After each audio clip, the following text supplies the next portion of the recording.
you spent, it was 2 years, but it was 11 and 12 he was your coach? Yeah, 2011, 2012. I remember he came from New York.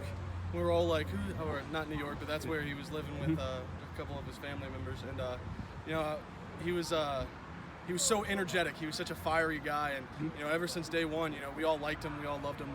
There was a couple of days where he'd get on you a little bit, but that's called hard coaching.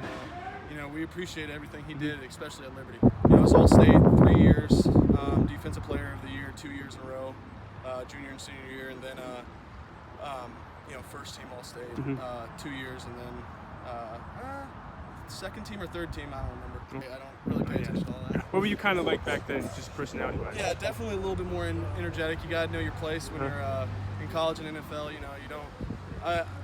Back then, I was a little bit more of a rah-rah guy, and then I realized that my best, when I play my best, is when I'm quiet and focused and locked in. So that was one thing, especially in college or high school. I'd always be the energetic guy. He'd be a little bit more serious. Like we said, there would be a couple days where he'd be a hard coach, but it really did bring the best out of him. His joke was, we're going to run basically the exact same thing as Oregon, and it was the fast-paced, all these pull and movement. It was a pretty good, fast offense that we ran. And I mean, it showed.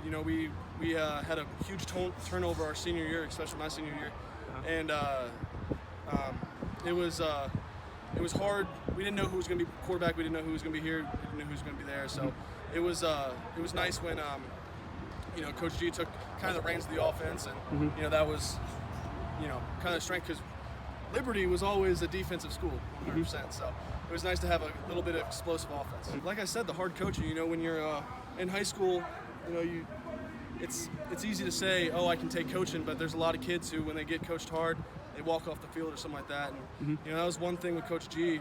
You learn you don't always have to like your coach, because he wants the best out of you. And sometimes you might be like, dang it, coach, I hate him, but any coach really does bring the toughness out of you. And that's the first thing I get when I got to Virginia Tech was Coach Searles, and he was a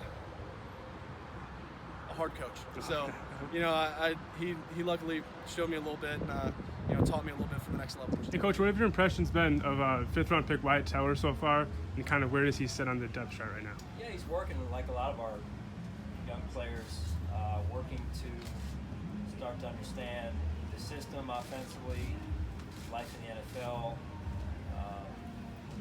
The other night was a good opportunity for all of us, in particular our young players, to get out, under the lights a little bit and get their first taste of what it would be like so much